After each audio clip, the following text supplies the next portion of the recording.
So, why do we make a sport of judging? When I first entered the church, I got nothing, as I alluded to earlier, but judgment. People looked at me, and I remember the whole group of guys when I came in. They were like, "This," and I was, like I said, smoking, swearing, just big baggy pants, like skateboard out front, big chain in my wallet because I didn't want anyone to steal my $4. And I was just a different guy. And so all the guys in the youth group just decided to hammer me instead, just cut me down, make fun of me, isolate me. But I remember about a year in, the youth group went away for a retreat. And as we did the retreat and we worshiped, we did communion. And the guy got up and he said, if you got relationships that are out of whack, don't even take communion. Go figure them out before you take communion. And I remember standing at the communion table and just feeling on my shoulder a hand. And it was one of the guys, one of the kind of the leader crew. And he's like, bro, we have judged you. We have cut you out. We have isolated you. We've done nothing but be mean to you. And I'm sorry. And we hugged and he cried. And we, like, before the communion table, came back together because in that moment, listen to me, judgment was melting away.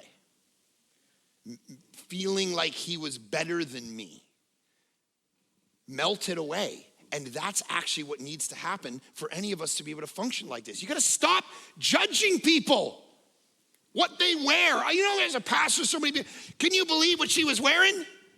And I remember listening to one pastor who was trying to teach his church about this, and he said, what, she was wearing clothes? Praise God.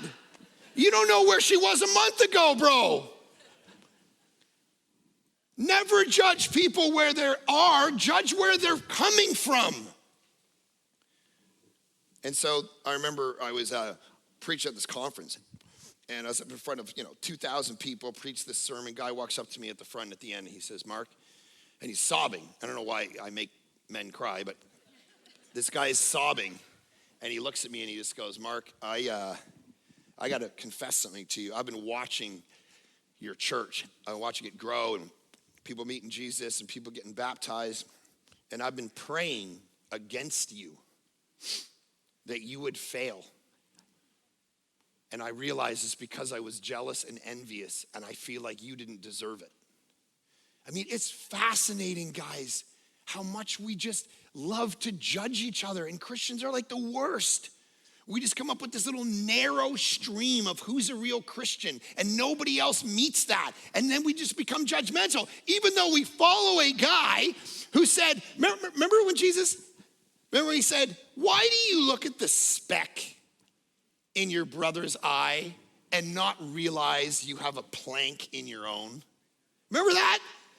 And we do, like, you got a little dust in your eye, bro. We have this massive plank for hat and pavement. Hey, bro, you got a little piece. Focus on yourself. Judge yourself first before you extend judgment out to other people. This is what he's talking about. You have one day, you got one diet, you vote one way, dress one way, think one way, drive one way. It's all good as long as you got Jesus straight.